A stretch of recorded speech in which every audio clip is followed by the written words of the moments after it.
Hello, and welcome back to my Shrek Deep Dive series where I analyze the characters, themes, and development of the Shrek movies. And today we are going to be talking about Shrek 2, one of the best sequels to grace the animated medium to this day.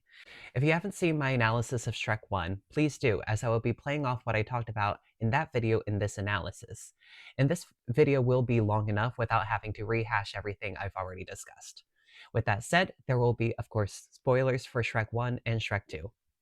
Like before, I will be talking about the production first, but after that, I deviate from my format of my last video. That's due largely in part to this movie being much larger in scope than its predecessor. While Shrek 1 focused on a character-driven narrative, adhering closely to traditional fairy tale beats in order to subvert them, Shrek 2 expands its ambitions. It blends elements of a romantic drama, it has a high-stakes jailbreak, a potion heist, and it even parodies The Godfather and other mafia films, making it a multifaceted narrative worthy of an in-depth examination. Every scene in Shrek 2 is meticulously crafted, contributing to the film's overall impact and thus warranting detailed analysis. After exploring key scenes, I will address any remaining elements that didn't fit neatly into earlier sections before concluding with my final thoughts. So, with that said, let's embark on this extensive exploration of what makes Shrek 2 a cinematic masterpiece. Sit back, this is going to be a long story. Unlike Shrek 1, where we had the benefit of interviews and direct quotes from the directors and screenwrites to guide our understanding of the film's thesis, Shrek 2 requires us to infer its core message from the text itself. Shrek 2 grapples with the question of what happens after our heroes achieve their happily ever after. While this theme isn't unique, Disney, for example, had been banging out direct-to-video sequels exploring similar ideas for over a decade before Shrek 2. But Shrek 2 distinguishes itself through its exceptional level of care and quality that carries over from the original film. This can be attributed to the fact that Shrek 2 was a theatrical release, produced by DreamWorks' main studio, unlike Disney's off-branch animation studios that typically handled their direct-to-video sequels. In Shrek 2, the tight writing and high quality of the first film are not only preserved but expanded upon, resulting in a film where performance, opulence, and atmosphere are central. This seamless continuation makes it difficult to consider the first and second films separately. They're intricately linked both narratively and thematically. The character arcs and themes evolve naturally in the sequel, reflecting genuine growth and complexity, which makes the film's cohesion all the more impressive.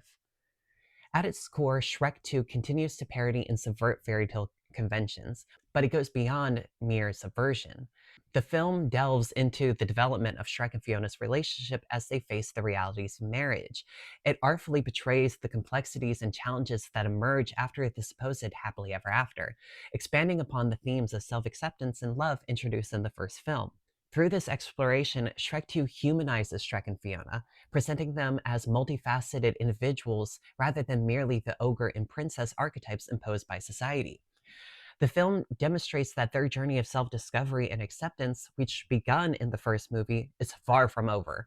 Rather, it's a continuous process that unfolds in the next chapter of their lives. Development of Shrek 2 began in 2001, and like the first movie, it had a bit of a rocky start. Writers Ted Elliott and Terry Rossio were reportedly replaced with Andrew Addison, a previous writer for Shrek 1, due to plot disagreements with Aaron Warner and John H. Williams. Allegedly, Elliott and Rossio wanted the movie to follow a more traditional fairy tale route, and if that's true, I can see why they were replaced, as the basic rule of Shrek's core development was always to subvert the traditional. The new writers, Adamson, John Stillman, David Stem, and David Weiss, took inspiration from the 1967 film Guess Who's Coming for Dinner, a movie about an interracial couple who meet each other's families for the first time while seeking their approval. This explains a lot of the racial undertones during the dinner scene of Shrek 2, which I always thought was weird. Now that I know about Shrek 2 source material, I get it. It is still a weird way of framing this scene, as it could recontextualize the first movie as Fiona being cursed to be a person of color. And she does turn green, but that's high fantasy and also not inherently problematic like the reframing makes it seem. The rest of the movie drops these racial themes almost entirely, making it more about tackling the stereotypes of fairy tale titles and learning to find your own identity and self-worth despite what the world might think of you.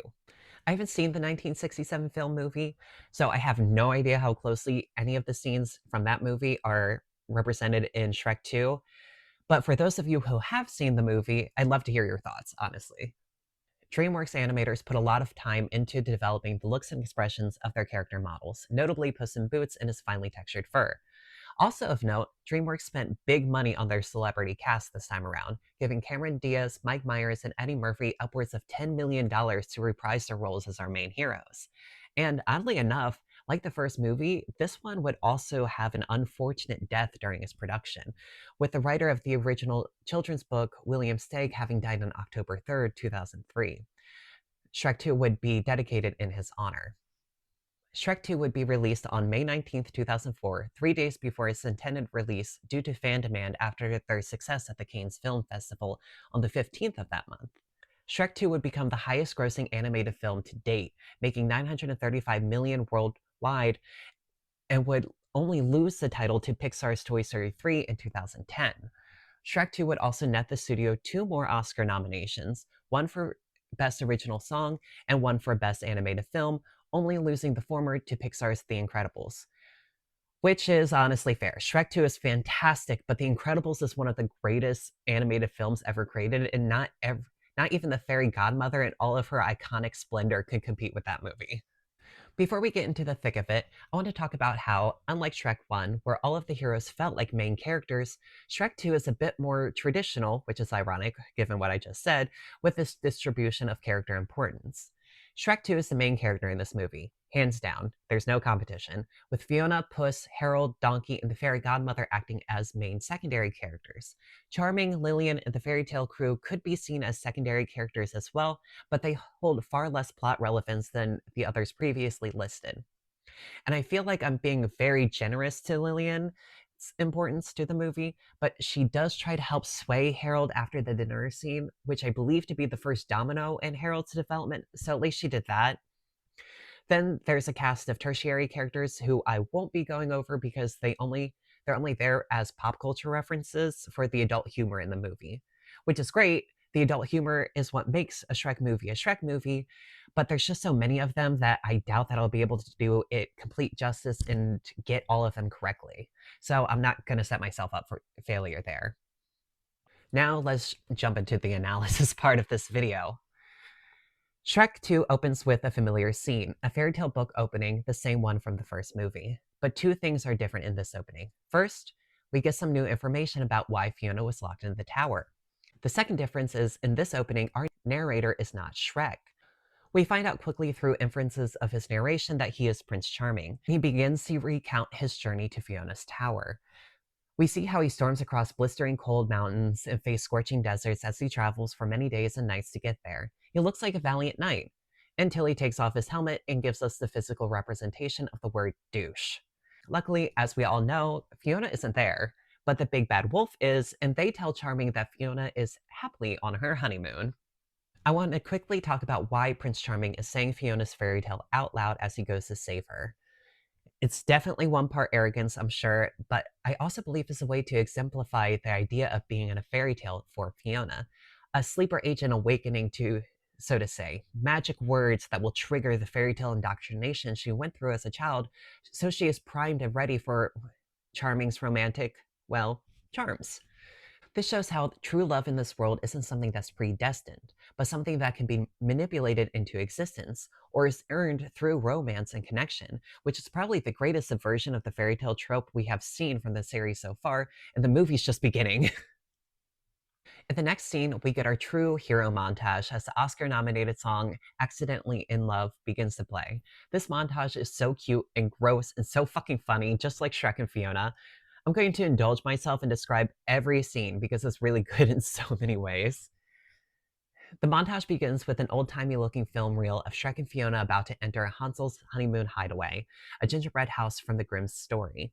It's so reminiscent of a video your grandparents would show you of their wedding day. It's really well done. A husband carrying his wife across his threshold, but in this couple's case, due to their size and durable skin, they kind of cookie cutter break the wall as they go in. They both laugh as they brush cookies crumbs from themselves, and it's really cute. Little Red is then seen coming up to the house, a gag of sorts to get them a picnic box that they bring to the beach later. Side note, in the box there was chicken wings, which makes me wonder if Little Red was actually meeting up with the big bad wolf. Probably as like a dish sesh or something, definitely nothing romantic. But like, why would she be bringing chicken wings to her grandma? So, and if that's the case, I wonder if Wolf was living in the hideaway and gave up their house for Shrek and Fiona's honeymoon. And while they stayed at Fiona's tower in the meantime, it's such a charming thought. I just want to believe it so badly. Back to the honeymoon. On the beach, Shrek and Fiona begin to kiss when a big wave crashes over them and Fiona is replaced with Ariel. Fiona flings Ariel into the ocean where it's implied she is eaten by sharks, possibly a Jaws reference. Next, we see the couple running happily towards each other in a sunflower field. And then we see the pitchforks and we find out they are happily running towards each other and away from an angry mob. Ah, the ogre shenanigans.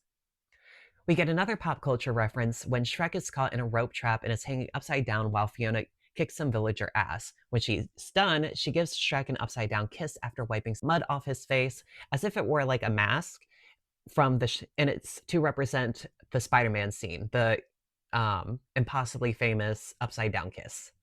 Finally, we get a funny and beautiful scene of them in a mud bath surrounded by fairies and glass jars. The lighting is dreamy and romantic, and then they turn the mud into a jacuzzi with farts and gas out the fairies. There is a lot of poopy humor in this movie that is very childish, but there's also a lot of really adult humor in this movie, so it kind of balances itself out. I just love this montage. It really cements how happy they are together, giving the audience a recap of why we are rooting for them in the first place. And it's a perfect thematic evolution to the first movie's opening montage, repeating it almost beat for beat with the addition of Fiona. This really shows the audience how Shrek sees his happily ever after, his life exactly as it was before, but now with the inclusion of Fiona. Its visuals exemplify the fantasy of the honeymoon stage in any relationship and really sets the stage before the realities of family and responsibility start to sink in. And this montage also helps to set up the basis of much of the humor in this movie with its showcasing of pop culture references and silly gags. In the next scene, we see our happy couple returning home with Donkey there to welcome them. Donkey wants to overstay his welcome, as always, and as Fiona and Shrek slowly get him out the door, they are bombarded with the sound of trumpets. A royal procession is there at their door, one sent supposedly by Fiona's parents, declaring the desire for her to return home and give their blessings to Shrek. So we start the movie with Shrek's ideal. He is so happy just living his life with Fiona. Something I forgot to mention in the first movie's analysis is how Shrek's dinner table was set up. There were two seats at the table. Every night he was looking at an empty seat as he ate, and I'm so mad I forgot to mention it because it perfectly exemplifies how profoundly lonely Shrek was. Anyways, now with Fiona, he never has to eat alone again. It's beautiful to see the lighting during the montage. The honey-colored and dreamy tones highlights how this isn't reality and it can't last. It's literally the honeymoon stage. Realities will and do set in, but for the first 5 minutes of the movie, Shrek gets to live in ignorant bliss. I will argue that despite him wanting Donkey to leave, having Donkey there to still be his annoying best friend is still part of the honeymoon stage for Shrek. He loves Donkey and is happy to have him in his life, even if he doesn't explicitly say it to Donkey. So it's only when the trumpets sound, blaring like an alarm, that Shrek has to wake up and remember he married a princess, and that has a family and a kingdom attached to that marriage in title, and he is now a prince. Shrek shows his disinterest, and we know he's getting defensive because he starts putting on his angry ogre mask. Unfortunately for him, Fiona's angry ogre is scarier, and the three of them get on their onion carriage and travel to the land of far, far away. It's cool that they're riding in an onion, and I think it's like a really fun throwback to the first movie. If you're paying attention, you will notice they travel through the same biomes that Charming does in the opening of this movie, since Fiona's tower is only a 2 days walk from Shrek's swamp. It's great that the writers took this into consideration when making this part, even though it kind of lends itself to a plot hole at the end of the movie, but I'm getting ahead of myself. I want to quickly discuss the argument between Shrek and Fiona before they left. This really showcases how the two of them never really talked about what it means to marry a princess. We never get a clear idea why they never talked about it either. It seems like a rather important thing to discuss. But to be fair, both of them lived in solitude for decades before meeting. It should really be expected that they don't have the ability to communicate effectively, despite the commitment that they've made to marry each other. What's more interesting is the traveling montage itself. This is such a clever reintroduction to the line we'd walked in the first movie between adult themes and kids' ratings. As the audience is distracted by Donkey whining like a child during a long car ride, Shrek and Fiona's expressions are completely out of control. They both have shifting, anxiety filled eyes. Their eyebrows are moving freely, morphing their expressions from mild irritation, sullen contemplation, and full blown worry. We know why Shrek is worried. He explained it before they ever got into the onion. But we have to infer why Fiona is completely silent except for her own exhausted nose to Donkey's pestering during the journey. I think this is less of a character assassination from the headstrong, sharp tongued woman we met in the first movie, and more of a deep example of how fiercely worried she is about seeing her parents again, now forever in her ogre body, and how she's probably also thinking about how she will defend her and Shrek's happiness to them despite its inherent heresy to the princess title. They get to the kingdom of far, far away, and it's Los Angeles, California. I really like how this is a subversion of the typical fairy tale kingdom, making it a land of movie magic instead of fantasy magic. It's so thematically relevant to the villain plot, it's fantastic. Anyway, we see the princesses from the other stories are represented as the wealthy elite of the 90210. We get a shot of Farbucks coffee, an example of product placement done seamlessly. We get a look of their version of the Hollywood sign in the shops and the people, all of whom are humans in fancy clothes or commoners with pitchforks. And we see how scared Shrek is getting. This is definitely not his swamp anymore. When the citizens start to follow the carriage like a parade, I believe Shrek is close to having a panic attack that Fiona helps prevent. DreamWorks does something similar at the end of their movie Megamind, where the citizens of Metrocity come together to celebrate Megamind's accomplishments, but he's so used to negative feedback that he strikes out in fear, calling out, "Back, you savages!" The same is happening here to Shrek, but they allow their audience to infer this reaction instead of spelling it out, like how Roxanne does in Megamind. They pull up to the castle and we are introduced to Fiona's parents, Queen Lillian and King Harold. Everyone is getting amped for the first reveal of their long displaced princess, and Shrek looks like this is the last place he ever wants to be. We step out of their carriage and the music stops like a record player being scratched. Even one of the doves released at their reveal flies into a building from being so distracted. I want to talk about how Shrek tackles a lot in this movie, and it's a product of being the primary character. He becomes the embodiment of self sacrifice and self acceptance, the first being his motivations for almost everything he does, and the second is the biggest lesson he must understand by the end of the movie. He sacrifices his comfort, his lifestyle, his very ogre flesh because of his conviction to protect Fiona's happiness. And while it's admirable, a lot of these problems that happen in the movie could have been fixed with a very long and complicated and honest conversation, but that really doesn't make for a good Shrek movie. So here we are. The ogre reveal scene highlights Shrek's first sacrifice for Fiona. Last time we talked about how Shrek's safe space is a swamp. It's the one place he can be himself and not an ogre. And we are reminded during the honeymoon montage that humans still try to kill ogres on sight. So I don't blame him for not wanting to go into a whole kingdom filled with humans who will most likely want to end him for simply existing. But he understands Fiona wants to see her parents, so he relents and goes anyways. And what's terrible is his fears are verified immediately. A dove was so shocked seeing Shrek and Fiona that it didn't see the literal castle it died flying into. People in the crowd start picking up pitchforks. He knows Fiona's father wants nothing to do with him because he was saying the same thing as Shrek, wanting to run in fear from the situation. Lillian is charming and takes her daughter into her arms after just a beat of confusion. Hey, she loved a frog. She better not be weird about hugging her own ogre daughter. But despite Lillian's seeming acceptance, she is one person in a sea of hatred and fear, and Shrek can't find comfort in this. And this is why this analysis is going to be so long, because even this one scene has so much packed into it. We can also see how Fiona hesitates when she tries to reassure Shrek that her parents love her. The tragedy of Fiona's unexplored but well defined character development in these movies is We have no idea what conclusions Fiona has made about her parents or her fairy tale situation. And the worst of the worst part of this uncertainty is that there is still the possibility that she is sipping hard on that fairy tale juice. Maybe she has just gone with the flow because of destiny or some other fairy tale bullshit, which completely undermines everything she is supposed to have gone through to be the happy person with a love she chose, instead of just being some fairy tale archetype bimbo that stumbled her way into happiness. But luckily, through these small attentions to detail in Fiona's dialogue and animation, we can speculate that she is on a journey of self discovery with Shrek instead of just accepting her fate. There is another small detail that we can get as a clue to Fiona's development. It's when they are meeting Fiona's parents for the first time, and Fiona is saying how her parents wouldn't stick an angry mob on them, and Shrek counters with, "Let's not forget, they're the ones who locked you in a tower for being an ogre." And she retaliates that they did it because it was for her own good. This clue could lend itself to Fiona still fully defending the fairy tale status quo, but I want to believe that she meant they did it because they thought it's what was good for me. It has only been an unknown, though probably short amount of time since she met Shrek and broke the curse. There are some old speech habits that she still hasn't kicked. And she's still going through a lot of indoctrination with her own character development, even in this movie itself. Harold and Shrek are also really interesting in this scene.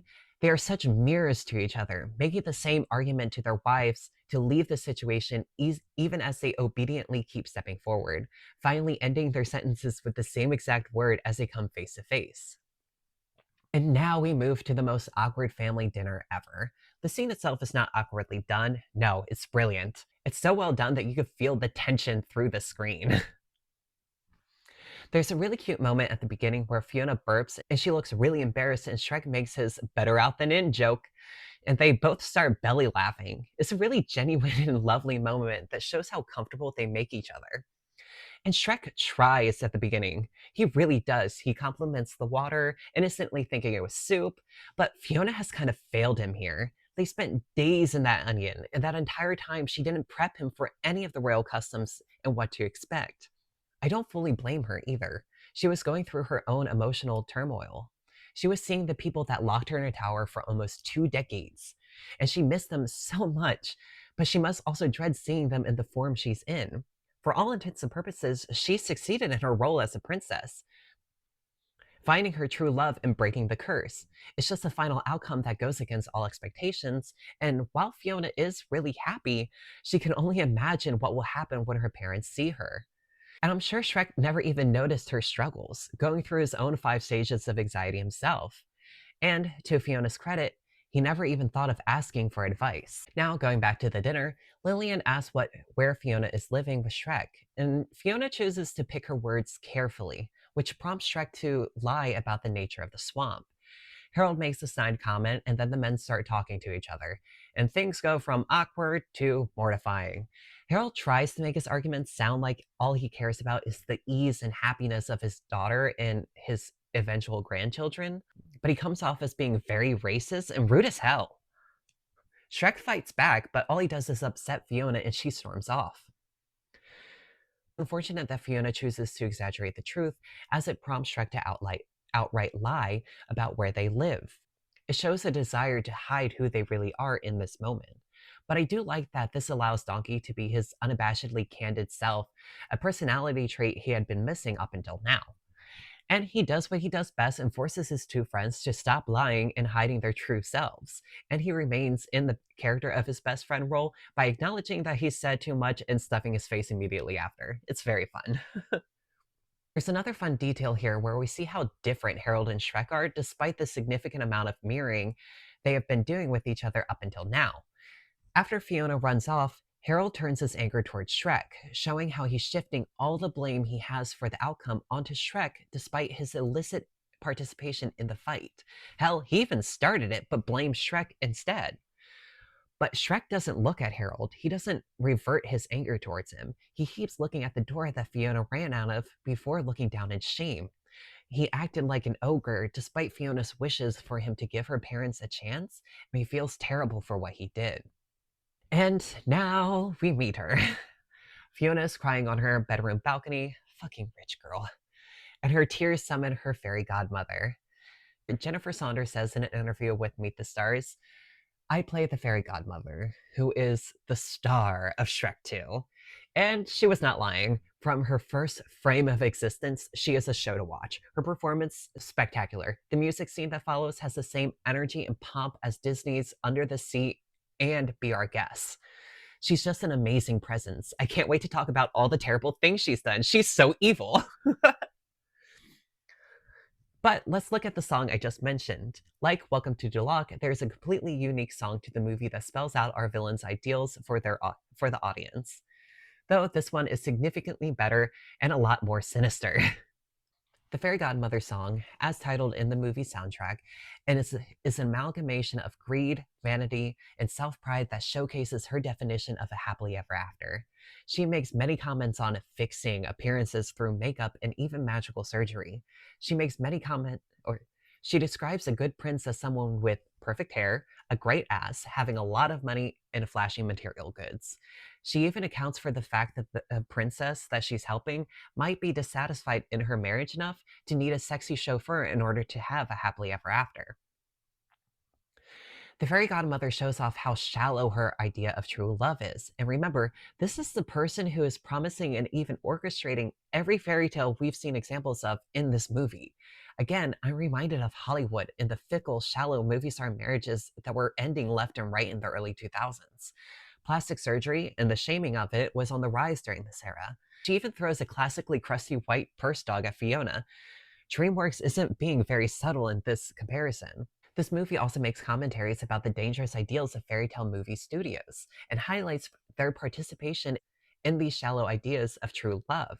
They specifically are targeting Disney too, and we can tell this is a direct attack for many reasons. The most obvious is the long and storied beef between the two studios' CEOs, but there are even more very obvious movie details to go off of. Not only is the fairy godmother first introduced in Disney's Cinderella, but also let's look at FG's dress. It's the classic Cinderella silvery blue. I think DreamWorks chose to target that movie's fairy specifically instead of, like, let's say, Sleeping Beauties, because Cinderella is credited for launching Disney's international success, leading to the empire we see today. We can also look at FG's Happily Ever After potion and how it glows that deep Disney blue, and it's reminiscent of the blue fairy from Disney's Pinocchio. FG not only represents the princess movies, but its CEO and head directors who make these movies the way they are. All Renaissance Disney princesses are skinny, heavily make-upped, unrealistic body expectations for young girls to have. And this is exactly what the fairy godmother is describing she will do to Fiona so that she too can have a Disney happily ever after. FG is a warning that explicitly tells the audience that they should fear and avoid Disney's standard of love, as it is vain, shallow, unsatisfying, and potentially detrimental to one's physical and emotional well-being. This tract is probably one of the funniest jokes in the entire movie. The scene immediately following FG's introduction is a rough one. Fiona is about to tell FG that she is very happily married and doesn't need her magical help, which I think would have withered FG like Tinkerbell did in Peter Pan 2.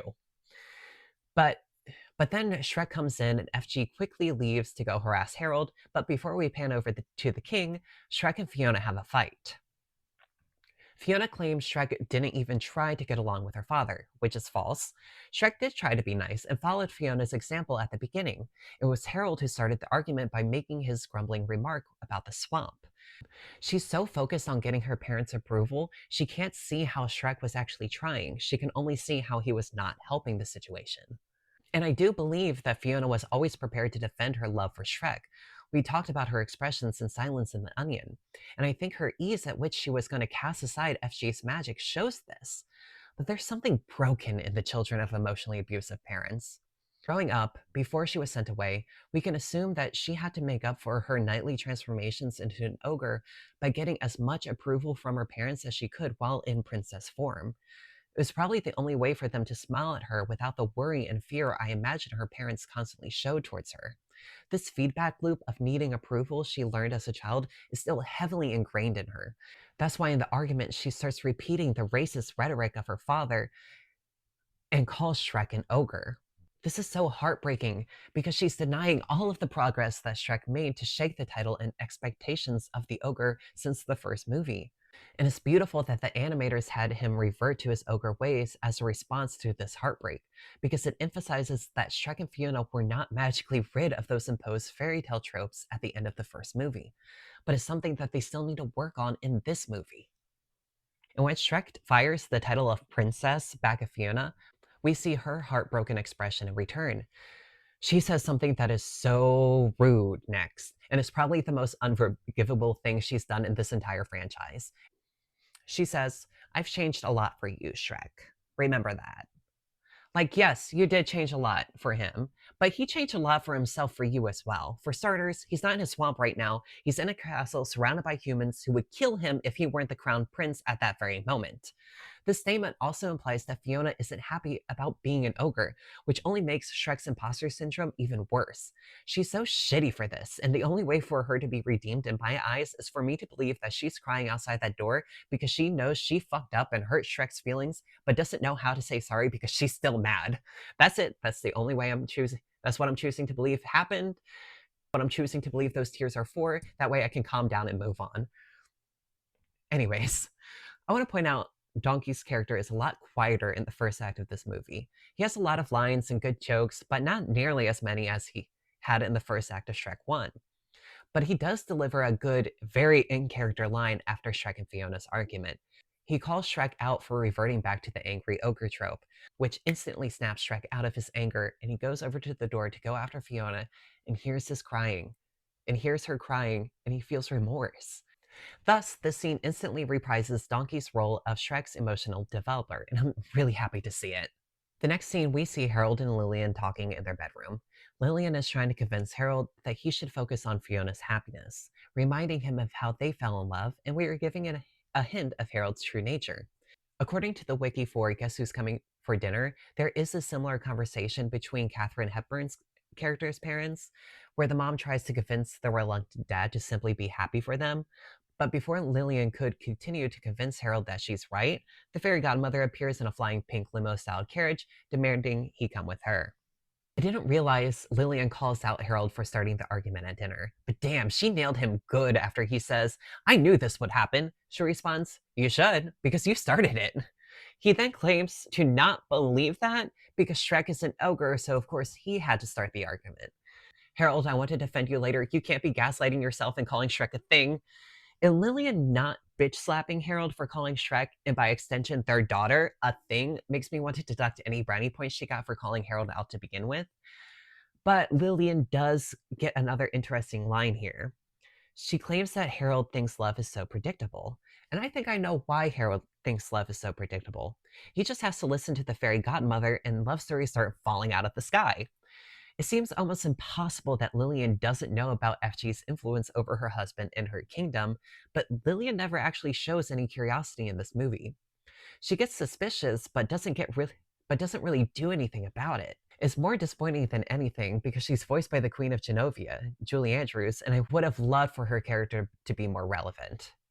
But I do really love this next scene in the carriage because it truly displays how powerful the fairy godmother is. It's not even her magic that she's commanding in this scene, it's her manipulative and charismatic power that she wields like a wand against Harold. She also uses the same power to get into Shrek's head later in the movie on several occasions. I would argue that it's her charismatic prowess that causes the most chaos and damage for our heroes in this movie. And there's an obvious call to mafia movies in the scene. She is, after all, called the fairy godmother, like the Godfather. And with the muzzle on either side of Harold and how FG dotes on her son, who's Prince Charming, by the way, then interrupts him to say exactly what he was already saying, it's so easy to imagine FG as the kingpin of this kingdom, someone who outranks the actual king in front of her.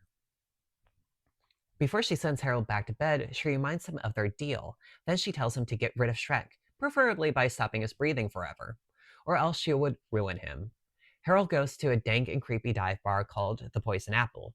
Here we meet one of Cinderella's stepsisters, Doris, who is amazingly voiced by Larry King.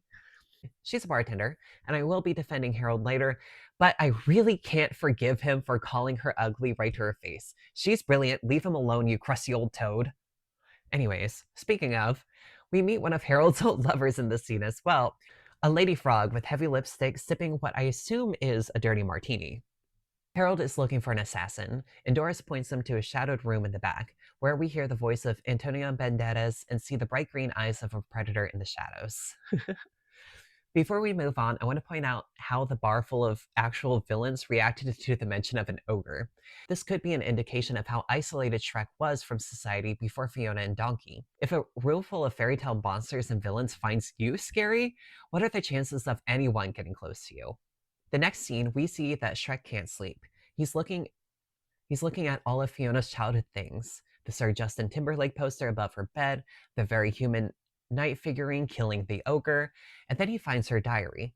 We talked about this diary before, but only in the context of how it gives us an estimated age that Fiona was when she was sent to the tower. But before we get into the diary, I want to briefly talk about the toys on the fire mantle. The princess says the same lines Fiona says to Shrek when he rescues her, which will be important in a moment. The scene that the toys play out is really interesting as well. It shows a knight slaying an ogre while Fiona stands with her handkerchief ready and a dragon stands behind her. This is how her story was supposed to end, and it's a cool way to describe how Prince Charming was supposed to slay the ogre that lives in Fiona by breaking the curse. Now to the diary. So I've been talking a lot about Fiona's brainwashing, and here's my biggest piece of evidence for it. While it's normal for a girl to write her crush's name in a journal over and over again, we are never told in any film that Charming and Fiona knew each other before the second movie outside of word of mouth. And there is some speculative evidence that they've never met in person, not until after Shrek drank the potion to make him and Fiona human. To jump ahead for a second, in this scene of the meeting, Fiona doesn't recognize Charming, and that's why she was able to somewhat believe that he's Shrek in human form. Now, one could chalk this up to that they were very young when they first met, and it's been at least over 15 years. I know I probably wouldn't be able to recognize someone from my kindergarten class if I met them today. And this could be true, but this was a person Fiona was supposedly obsessively in love with. There's also the fact that Charming asked Wolf if they were Fiona at the beginning of the film. He's stupid, sure, but he knew the story inside and out. He knew Fiona wasn't cursed to be a wolf. And he looks shocked and concerned, like he was really worried that his mom actually set him up with a wolf. So this highly implies an arranged marriage situation, one where the children have never met until they were ready to marry. But how does this tie back to the diary? Well, ask yourself, how is she obsessively crushing on someone she never met? Because of what he was supposed to do when they got older. Not the kiss, but the breaking of the curse. Fiona knew from a young age that her curse put a strain on the love that she got from her parents.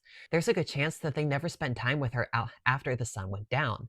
And any occasion that they did, let's say have dinner together, I can clearly envision Harold overly correcting Fiona's etiquette about eating and belching, and constantly reminding her she is a princess, not an ogre. It's this ostracization that primed Fiona to be indoctrinated into the fairy tale belief.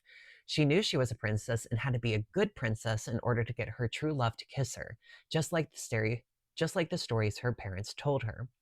We could tell from the toys on the fire mantle that every aspect of her life was crafted around the ideals of a fairy tale princess. Her toy even teaches her what to say to the knight that rescues her from her curse.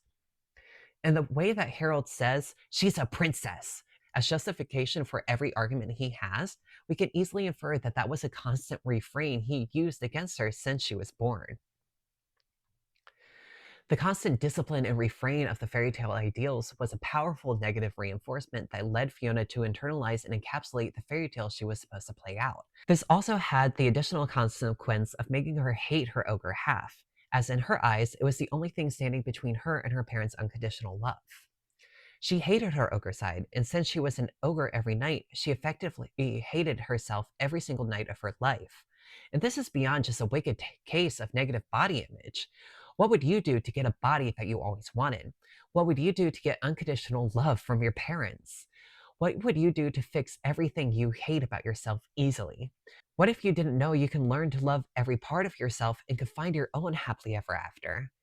You would learn the stories, memorize those lines, and sit happily in that tower waiting for your one true love to come break the curse. especially because you didn't know there was any other option. Like how Shrek accepted and leaned into his societally imposed ogre identity to make sense of the world's inherent prejudice, Fiona had to lean into her cursed princess title because it was the only way she could understand why her parents didn't want to be around her. And it was so effective and terrible, and I don't want to think about what would have happened if Shrek didn't get to her first. As Shrek is flipping through the pages of the diary, he hears a knock on the door. It's Harold who invites Shrek on a hunting trip the next day. Shrek agrees, a little hopeful. But that hope is shattered when the assassin appears, threatening Shrek's life. Yes, the predator eyes belong to the cutest animated cat to date, a character that's so beloved after this movie he gets two movies of his own, Puss in Boots. There is a Predator reference here where Puss pops out of Shrek's clothes, and then the fight scene ends anticlimactically when Puss needs to barf up a fur ball, and Shrek picks him up by the scruff of his neck, effectively immobilizing him and winning the battle. Donkey and Shrek joke about neutering Puss. He starts begging, and then Shrek agrees to spare his life with a wink to Donkey as Puss pledges the life debt to Shrek. Puss tells Shrek it was Harold who hired him, and Shrek is devastated. Shrek begins to smile hard from here on out, his imposter syndrome kicking into high gear. He just wants to make Fiona happy. And then he remembers the fairy godmother's calling card. Happiness is just a teardrop away. Puss helps make Donkey cry on the card. We get a magical voicemail from FG and it shows their little cottage, and Puss shows them the way to it. He is now a part of the main duo, seamlessly turning it into a trio again. The scene in the woods before Puss shows up is a great example of Shrek's development since the first movie. He so easily apologizes to Donkey after getting angry. And it's not the best delivered apology. He says, "I'm sorry, alright?" But he lets Donkey forgive him before he starts explaining his irritation, which makes it an honest apology. And this apology is something that Donkey would have had to wait for in the first movie, if he got one at all. And this readiness to admit fault is a great way of showing how much Shrek has changed despite his current belief in himself. Another really interesting development is Shrek and Puss's relationship. I think Shrek might be a cat person. Every single creature, talking or otherwise, Shrek has come across, he has either yelled at or ignored. Puss, he calls over. He even tries to endear himself to Puss by making himself smaller and pitching his voice a little higher. Then, of course, we see how easily he is swayed by Puss's kitty cat eyes. In less than 5 minutes after meeting Shrek, he is cuddling and holding Puss. In less than 5 minutes, Shrek has been more affectionate towards Puss than he has ever been towards Donkey. And I can see why Donkey gets a little jealous. And I'm not a personal fan of the jealous best friend trope. It makes the jealous friend seem selfish and possessive, and Donkey is no different despite Eddie Murphy's comedic delivery. Luckily, the jealousy develops itself into an interesting rivalry between the two, but every time Donkey announces his superior status as Shrek's best friend, it makes me roll my eyes. Puss says something really interesting right after the reveal of FG's toxic waste factory that's very important. The fairy godmother being dubbed the largest producer of hexes and potions in the kingdom tells me so much about the hidden lore of Far, Far Away. Let me just go on a little tangent really fast. The fairy godmother is the reason why every princess in this movie is cursed or poisoned, or marries a prince who has been cursed or poisoned. And this includes Fiona, which we will talk about in a moment. While being the biggest producer of hexes and potions doesn't automatically mean you are the only producer, being the only one introduced into the franchise for 3 movies and having the biggest stakes in the kingdom's happily ever after does put a lot of speculation on FG and her past dealings. The portraits on the walls of the factory show all of FG's clients, almost like she's a plastic surgeon, again calling back to the Y2K era of Hollywood FG represents. The pig There's a pig that flies, a horse that becomes a unicorn, even a woman I suspect to be the evil queen from Snow White's story becoming the crown. And with these portraits being past clients on a grand display, I'd like to imagine that her bookshelf filled with fairy tales is another roster of clients. Cinderella, Snow White, Sleeping Beauty, Hansel and Gretel, Thumbelina, the Golden Bird, even Pretty Women are all victims of FG's curses. So, a basic rule of hexes found in most media is that there's only 2 ways to break a curse: true love's kiss, or the person who cast it must remove it. FG insinuates that the second method exists in this world when she threatens to take back Harold's transformation later in the movie. So, with this in mind, It makes so much sense that FG curses the princesses herself so that their wealthy and powerful parents come looking for solutions from her, and then they become beholden to her. Then, because she is the caster of the curse, she can shove anyone she wants to at the princess, slip them both a love potion, and then wave her wand, and boom, the curse is lifted. Instant true love, instant happily ever after, and no one's the wiser. This isn't even that crazy of a theory because FG even confesses that she makes people fall in love all the time. She says this as a rebuke to Harold before she threatens to turn him back into a frog. She's explicitly telling the audience that every fairy tale in this world is a product of her manipulations, which makes her every interaction and verbal slap towards Shrek so much more evil because she's throwing these sources at him of proven happily ever afters, knowing she doctored every single result. She's such a bitch. And I really believe FG is playing the longest game ever in order to rule the kingdom. We can really only guess at how old she is, as it's never given, and she's not a human, she's a fairy, so we can't assume that she has a normal lifespan. Now, she can easily manipulate Harold into believing it's his fault that his daughter is cursed because he was always a frog. I mean, both ogres and frogs are green in this world, and though it feels like a leap, we see how persuasive FG is, and Harold didn't have a chance. So, with Harold believing it's his fault that his daughter is an ogre, FG tells him that she knows how to fix her. He just has to do exactly as she says. And in the opening of the movie, we are told by Charming that FG was the one to tell Fiona's parents that in order to protect their daughter and cure her of the curse, they need to put her in a tower. And that couldn't have been her only order. So, what else did FG tell Harold to do? There has to be more to her plan than simply having Fiona eventually be rescued by Charming, right? Yes. Yes, FG could wave her wand after Charming and Fiona's first kiss and break the curse, which could be enough for Fiona to believe Charming is her true love. We can assume that's been her MO thus far, so why wouldn't she do it this time? It's because I believe there's more to FG's plan than that. She's a master manipulator and curator of happily ever afters. There has to be more, or else why go through all this trouble to begin with? She has so many easier methods to get through if she just wanted the throne. And it leads back to Fiona's fairy tale indoctrination. I believe FG told Harold to teach Fiona how to be the perfect fairy tale princess in order to break the curse, basically brainwashing and priming Fiona to be swept off her feet by Charming later in their lives. The next part of the plan is, once Fiona is old enough to internalize the fairy tales, they isolate her so that she has no understanding of other relationships outside of a fairy tale context. This isolation also serves as a form of emotional torture, forcing Fiona to lose any semblance of self outside of her role of the cursed princess. So, when Charming came to rescue her, not only would she be a blank slate of a person for him to manipulate, she would also be so grateful to him that it could almost feel like love. And we see how this might have worked in the first movie. Fiona is very much defaulting to the typical fairy tale tropes when she is first being rescued by Shrek, giving Shrek her favor, repeating the lines from her dolls, getting upset and confused when Shrek deviates from the story she was told would happen, almost like he is waking up a sleepwalker.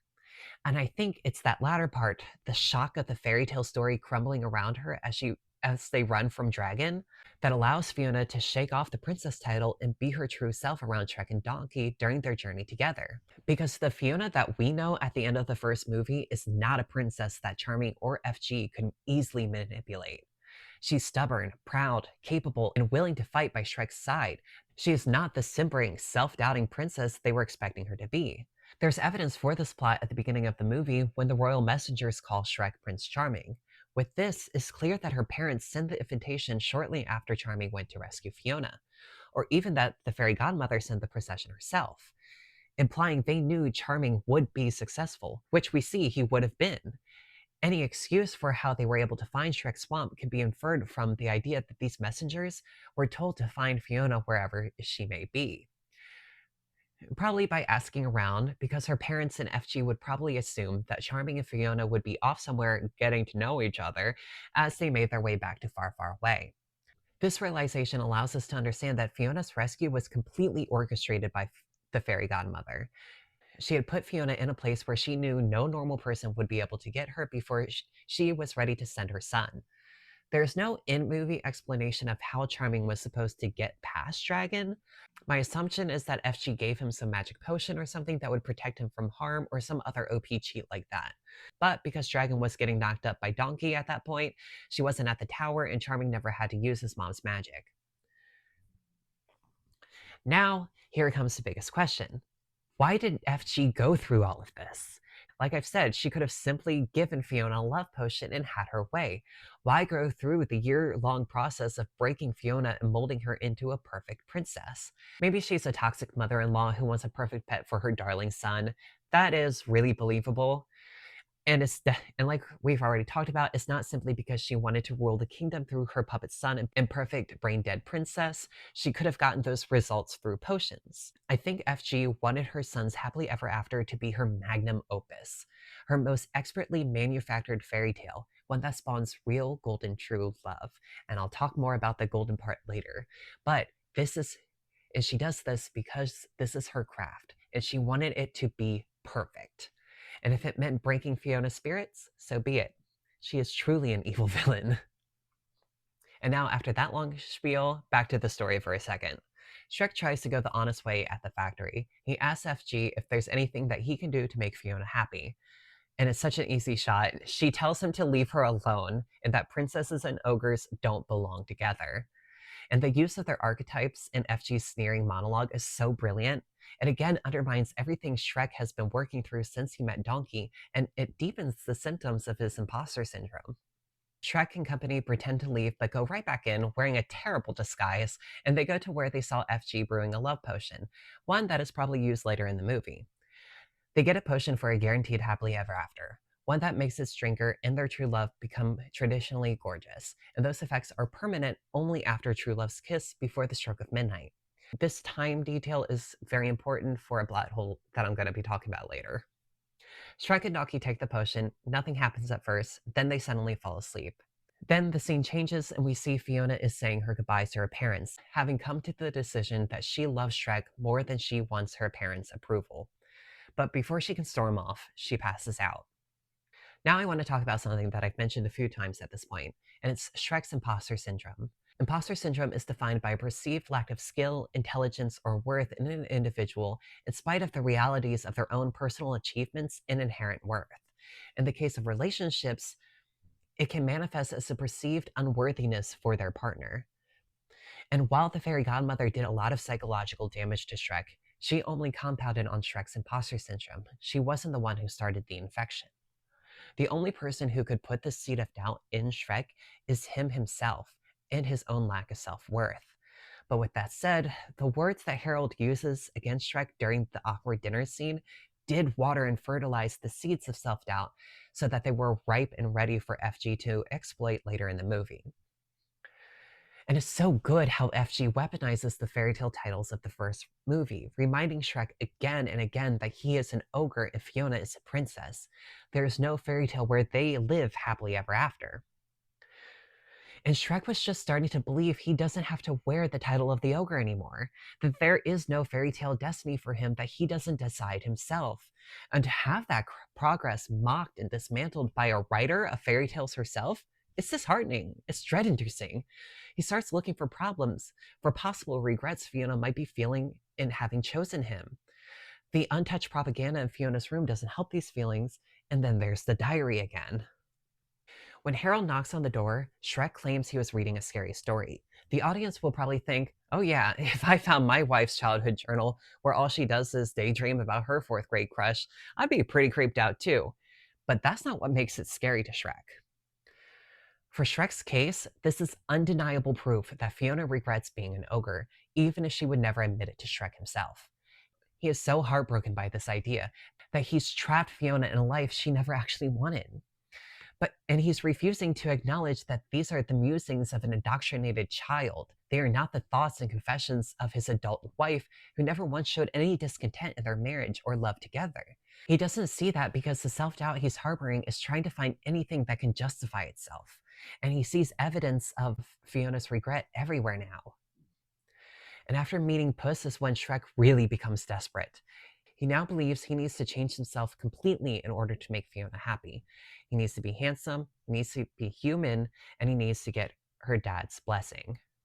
He is now completely denying all the evidence that Fiona loves her life with him, and he might even be thinking back to the honeymoon and questioning if he was the only one enjoying it. After all, as far as he knows, they were living like ogres. He doesn't have the perspective that what he does and what humans do on their day to day lives are exactly the same. The only difference being is if you are part of the angry mob or running away from it. Something that I found really interesting is that Donkey and Puss take on the roles of the devil and angel on Shrek's shoulders during his journey through his imposter syndrome. Even the even the way they stand to either side of him exemplifies this comparison. In psychology, this is called dual processing, and it normally manifests itself when a person is struggling for self-control, which Shrek is clearly struggling with at this point in the movie, where his desperation is at its highest. Dual process is a model that shows how our impulsive, self-indulgent selves interact with our deliberate, logical selves. And in media, this is shown as the devil and the angel on a person's shoulders. Puss is obviously the devil, and not just because he's a cat. He is constantly complimenting Shrek, encouraging whatever he does. He is the ultimate yes man. He is feeding into Shrek's impulses at every turn. And I don't think Puss is actively trying to hurt Shrek either. I believe his friendship is genuine, and his intentions are only to prop Shrek up during his time of doubt. But that's exactly what our impulsive sides do. They prop us up when we're feeling self doubt so that we can get that lovely, lovely dopamine. And by doing this, he's encouraging Shrek to do things that will cause more harm than good to both him and Fiona. And during the potion heist, Puss is agreeing with Shrek that he should seek magical help to become handsome. We, the audience, knows that this is not a good idea. Shrek should be okay with how he looks and love himself regardless, and know that Fiona feels the same. But again, if people made good decisions in movies, there wouldn't be much of a plot. Donkey, on the other hand, is telling Shrek this isn't a good idea and that they should just be getting out of FG's factory. She is magical and she's dangerous. You gotta go. Donkey isn't telling Shrek to love himself, and that's because this isn't an idea that has had. Therefore, his angel can't hit him with this logic. But Donkey does hound Shrek for some introspection, listing all the things Shrek loves about being an ogre, warning him he won't be able to turn back, which is something Shrek confesses he has thought about right after Donkey finishes his list. Unfortunately, Shrek is too lost in his imposter syndrome to care about himself. What he loves and what makes him happy doesn't matter if Fiona isn't happy too. Now, going back over to Fiona, I love the moment that Fiona stands up for her and Shrek. The way she confronts only her father despite her mom being in the room. She says, I've been thinking about what you said, and I'm gonna set things right.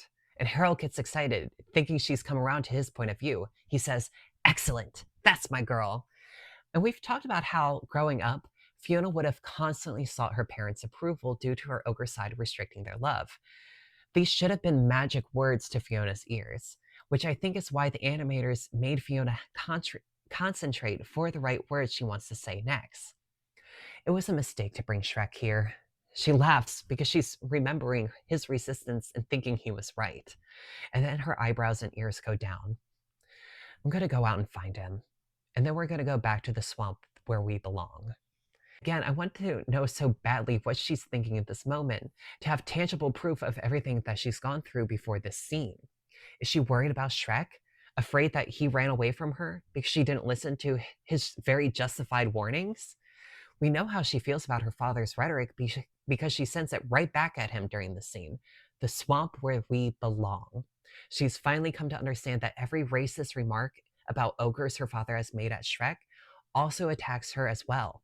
Because she isn't just a princess. She is an ogre. She always was one. And now she sees that her father will never be okay with that.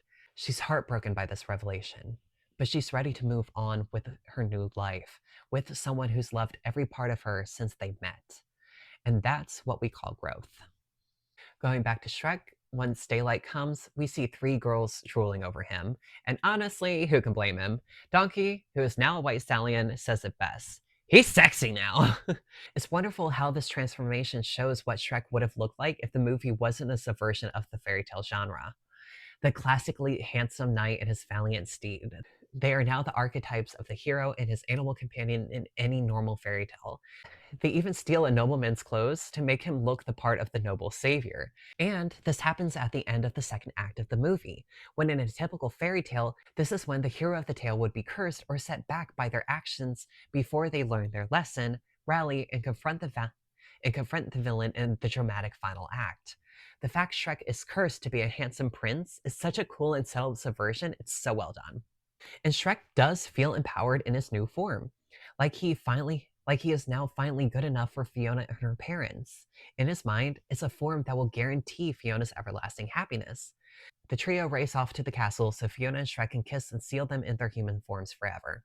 They keep missing each other until Fiona finds Charming, who pretends to be Shrek, his cover only being saved by King Harold not revealing who he actually is.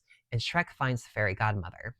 She knew Shrek stole the happily ever after potion due to an inventory list and figured out what he would do next and got ahead of him while he was passed out. She continues to beat Shrek down in this scene, saying that even with his new looks, he isn't good enough for a princess. She even goes to say he's living in a fairy tale if he thinks an ogre and a princess can be together. Like, for her to use that phrase with zero sense of irony would make me scream like a teapot at her. But Shrek gives up. He thinks it's for the best. Looking at Shrek entering far, far away in his human form, it's really sad, actually. The old fear is still there in the way that he hesitates to wave at the guys with the pitchforks, but once they wave back, his confidence grows. This is a false sense of confidence Shrek is feeling, but it must be such a relief from the constant self-doubt he was feeling the day before that he fully embraces this lie. His shoulders relax. He gives flirty winks at passing ladies just to hear their excited squeals. He rides right up to the castle doors and demands that the guards go get his wife for his handsome self. But the thing about false confidence is that it's easily shattered when someone points out the flaws in your armor. And FG knows this and abuses this fact. She reminds Shrek that he is an ogre, not a prince or a knight like in the stories, and no amount of potion can change that. And his confidence drains right out of him at these words. He looks at his human form as a waste of effort, something he cursed himself to look like for no reason. And now Shrek can't even go to Fiona. His human form isn't strong enough to break the castle windows or fight the living furniture. He made it so he can't even do the thing that got Fiona and him together to begin with and go save her. I've watched the scene a dozen times, and I still can't say for sure why Shrek gives up on Fiona so quickly. I know he's in a fragile state of mind. All his confidence, his actual and false kind, were stripped away from him.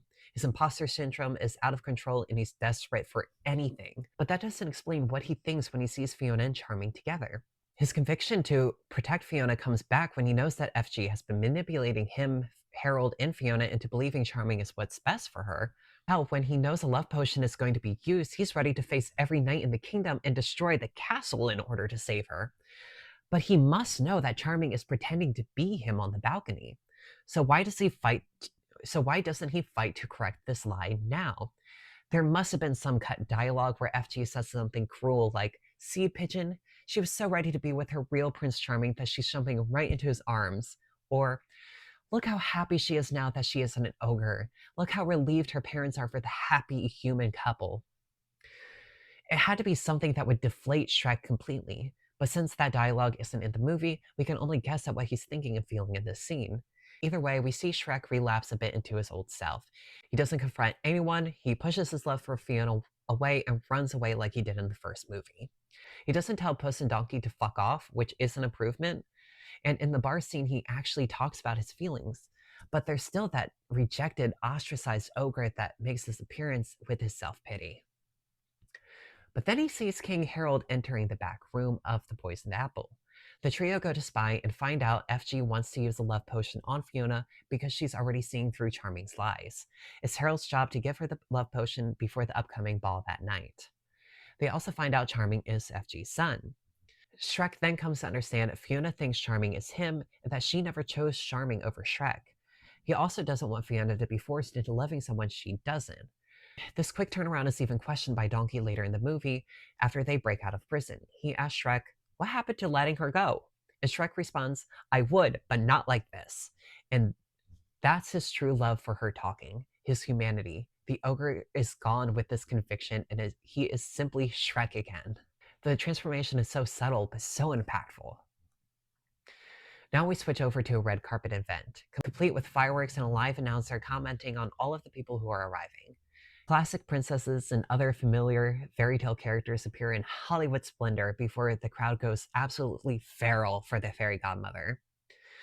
We then see some of our old friends from Shrek 1, the Three Little Pigs, Wolf, Gingy, and Pinocchio as they watch the red carpet event on the magic mirror in Shrek's house.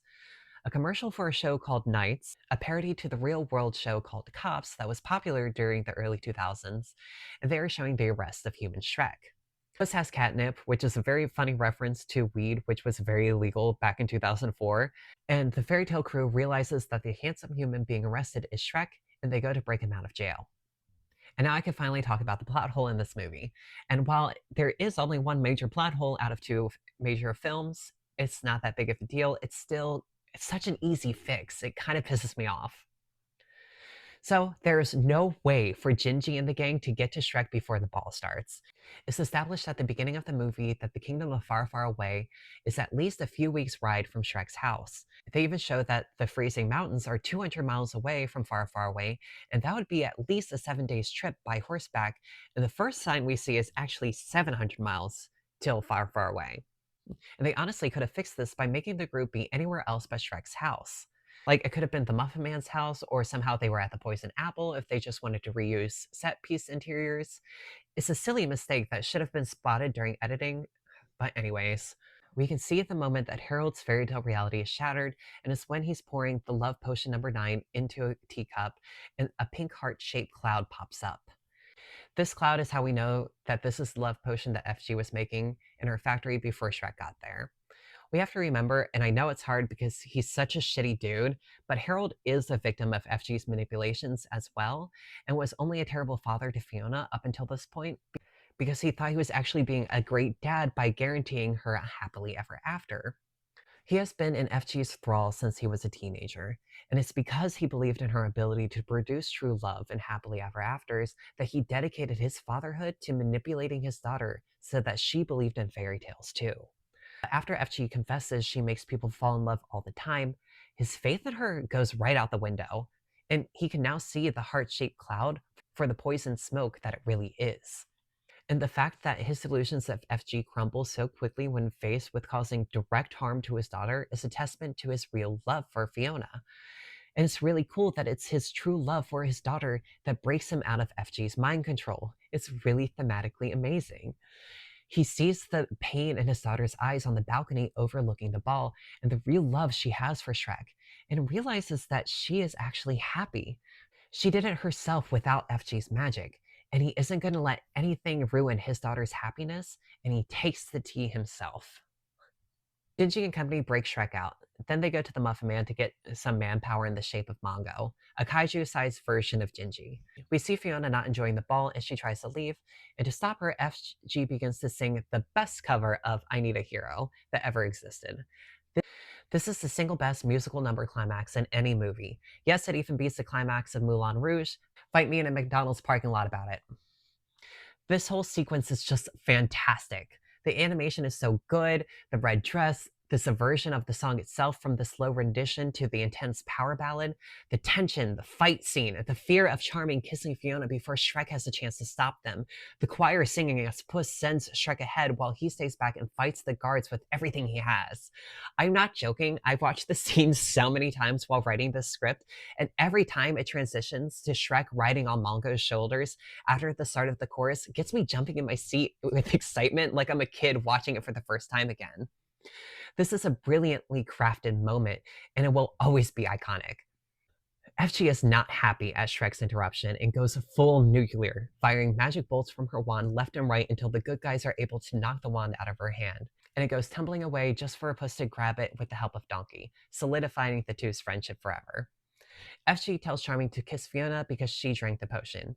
He does, but Fiona headbutts him for his trouble, and Harold confesses he gave her the wrong tea. FG gets her wand back and raises it and fires a killing blow, saying, "What did I tell you? Ogres don't get a happily ever after!" But Harold jumps in front of the blast, and the magic ricochets off his shiny breastplate and it returns to FG. She thinks nothing happened, raises her wand ready to finally kill Shrek, but then pops into a bunch of fairy bubbles, never to be seen from again. The evil fairy has been vanquished, but now what of Harold and his sacrifice? He's fine, though he is now stuck in his true form forever, and we learn that Fiona's parents are the title characters of The Princess and the Frog. With Harold fine and the fairy defeated, all that's left is for Shrek and Fiona to kiss before the stroke of midnight. But Fiona stops him. She doesn't want a Prince Charming. She wants her happily ever after with the ogre she married. They, along with Donkey, transform back at the last strike of the clock tower, and Shrek and Fiona finally kiss, something they haven't gotten to do since returning home from their honeymoon. And if you're paying attention, they say the same lines that they did before their kiss was interrupted by Donkey a second time at the beginning of the movie, thus bringing the story into a full loop. Now, before we move on, I want to talk about two very important colors that are highlighted in this movie that shows that there is a very big difference between the magic of true love and FG's manufactured love. When Shrek and Fiona are transforming back in this scene, the blue magic of the potion becomes highlighted with sparks of gold, symbolizing their true love for each other. We can infer this because Donkey's transformation is only blue, not a single spark of gold. We see this gold after Shrek and Fiona kiss for the first time in the first movie, and it makes me wonder how often they use gold and blue as themes for magic in the series. We know DreamWorks has a penchant for thematic colors with their Kung Fu Panda movies, so I'll have to remember to keep an eye out from now on. The third act of the movie is so action-packed and explosive, and frankly so wonderful it's hard to put into words. But with that said, it's also not filled with much to talk about from a story/character perspective. It's the epic climax, and this bombastic display of visual art and excitement is well earned. The tension has been building throughout the movie. The odds are stacked against our heroes, and midnight is fast approaching. The audience is at the edge of their seats because this is the fairy godmother. Who knows how this fight is actually going to turn out? And I've seen this movie so many times, and maybe it's because I'm writing the script and really trying to get into the minds of these characters, but when Charming kisses Fiona and Shrek thinks it's all over and he falls to his knees, I felt that heartbreak and started crying. I'm not even gonna lie, like full-blown tears. And that's another genius part of this writing. We feel for Shrek. His desperation throughout the film and his struggles for self-control is so fleshed out in every scene that by this epic climax, we want to see him happy again. We're tired, okay, DreamWorks? We just want to see our boy happy. I wish desperately for the part where Harold decided against giving Fiona the lace tea was cut from the movie. Not the whole scene, just the part when he stops Fiona. Like, just give us the emotional struggle on his face, then cut to the next scene. This would have made the following scene so much better and so much more epic. Because when Fiona and Charming kiss, yes, I did cry for Shrek this time around, but most audience members are now just waiting for Shrek to know what we already know, instead of being successfully tricked into thinking the hero's lost. This would have doubled the thunder of Fiona headbutting Charming and Harold's own betrayal, and it would have been brilliant. The sequence is still fun and exciting, but the impact could have been so much more, and it was a wasted opportunity. There are two interesting small things that happen in this sequence that we can talk about. The first is Harold holding his head in his hands while watching Charming showboat on the dance floor. It's like he's seeing how flawed FG's plan is, and how without the potion, Fiona could never love Charming, and that should be painfully obvious to everyone watching. This, the second thing of interest is Shrek's attempted sacrifice. Like I said earlier, Shrek becomes the embodiment of self-sacrifice, and we see the biggest display of this persona here when FG sends out her killing blow and he pushes Fiona away, then stands ready to face FG's wrath with his full chest. Luckily, it's for nothing and he's fine, but it was still an epic moment of standing up for his convictions that was really, really cool to notice. And that's it. We get the classic finale dance party while Puss and Donkey sing a cover of Livin' La Vida Loca and the credits roll. We get one more very cursed scene after the credits that verifies where Dragon has been the entire movie. She was giving birth to her and Donkey's Pegasus babies. They're all just terrifying to comprehend. And then it also opens up all these terrible questions one might ask themselves upon seeing these hellspawn. Questions like, why would they, the writers, do this to us? And how did they, the characters, accomplish it? These questions are luckily not within the realm of this video analysis, so praise the gods. And if you have any questions and want to ask me anyways, please contact your local priest because I cannot help you. I told you this was going to be significantly longer than my last video. And before we get to my final thoughts, I want to talk about the comedy in this movie for just a second. Shrek 2 heightens everything from the first movie: the setting, the storytelling, the deeper emotional problems and interpersonal dramas with the characters. And it also takes the pop culture references from the first movie and cranks that dial up to 100. Shrek 2 has many things going for it that makes it a timeless film. Its iconic cast of characters, its amazing storytelling, its quotability, soundtrack, and cultural impact are undeniably transcendent from its era of release. Its pop culture references are unfortunately not. While watching the film in 2024, I can see how a lot of the comedy in this movie will die with the generations that grew up with it. While having two Starbucks across the street from each other is more relevant than ever, Puss saying, "I hate Mondays," is a reference even I struggle with understanding because this movie's comedy walks a line for adult enjoyment as well as kids' enjoyment. So that means a lot of the references in this movie were made with Gen X and Boomers in mind. And that should clarify the problems I see with this movie's reliance on pop culture for its comedic moments. It's sad to think that as the years continue, the once popular and well understood references will become more obscure, and even the red carpet scene will eventually become zany and weird, even though it perfectly captures the cocaine fueled early 2000s red carpet events. Shrek 2 is more than just a sequel. It's a masterful continuation of a story that challenges the conventions of the fairy tale genre while deepening the emotional and thematic complexities introduced in the first film. Through its tight writing, fun humor, innovative storytelling, and richly developed characters, Shrek 2 not only entertains, but invites its viewers to reflect on what it means to get a happily ever after. It's a movie that showcases the realities of love and what it means to belong. At its core, the film is a celebration of self acceptance and the messy, imperfect journey that comes with it. Shrek's struggle with identity and worth, and Fiona's reconciliation with her dual nature, and the film's ultimate rejection of superficial ideals all resonate with universal truths about the human experience. In a world that often values appearances over authenticity, Shrek 2 is a reminder that true happiness is found not in conforming to others' expectations, but embracing who we truly are in loving oneself. The movie's ability to balance these profound themes with child-friendly humor, heartfelt sincerity, and brilliantly directed action is what makes it a masterclass of cinema. It's a film that it's a film that speaks to audiences of all ages, transcending its era to remain relevant and beloved, even with the comedic moments relying heavily on cultural references. The depth of its character arcs and the timeless wisdom of its message, Shrek 2 has solidified its place as one of the greatest animated films of all time. As we look back on this cinematic gem, it's clear that Shrek 2 offers more than just a good laugh.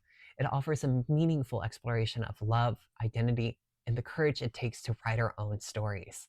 It's a film that, like its characters, dares to be a little different, and in doing so, it captures the essence of what makes us all beautifully unique. Thank you for everyone listening and watching. I hope you enjoyed this video analysis of Shrek 2.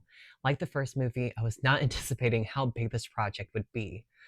I was quite literally pausing the movie every 5 minutes to write a page of observations and analysis. I felt like I was going a little insane, ended up scrapping a lot of things I realized weren't that important or fun to talk about. And yet I still ended up with this behemoth of a script. I think I'll take a small break from Shrek and do a video game analysis to figure out how to get my ninth house analysis that's currently stuck on my TikTok channel at Ninth Cat Chronicles. Had to self-promote there and put it onto this one. I'll do Shrek 3 and 4 before the fifth movie comes out, but that's all I'm gonna promise. And speaking of Shrek 5, I'm sure it's already massively in production already, so I know my words won't do much, but DreamWorks, you are more than welcome to steal this idea as long as you do it. As long as it's well done, please. But I really hope Shrek 5 is Fiona's version of events from Shrek 1 and 2, so we can get her character development actually on screen instead of it all being in the background. And they could make this so interesting too, because if we think about how Fiona survived not going insane from sheer boredom while being stuck in the tower, the answer is easily she dived deep into her imagination to keep herself entertained. Shrek 5 can be a series of imagined vignettes that showcase how Fiona processes her traumas and comes to her emotional conclusions in each movie. And since they are basically dreams, the directors can get as creative as they want with the scenes. I think it would be really cool if the vignettes start very deeply ingrained fairy tale tropes, but but progressively become more based in reality as the plots of the two movies progress in the background, thus truly illustrating how Fiona is undoing her indoctrination into princesshood. But that's seriously enough rambling. Thank you again for listening. I will finish this story later.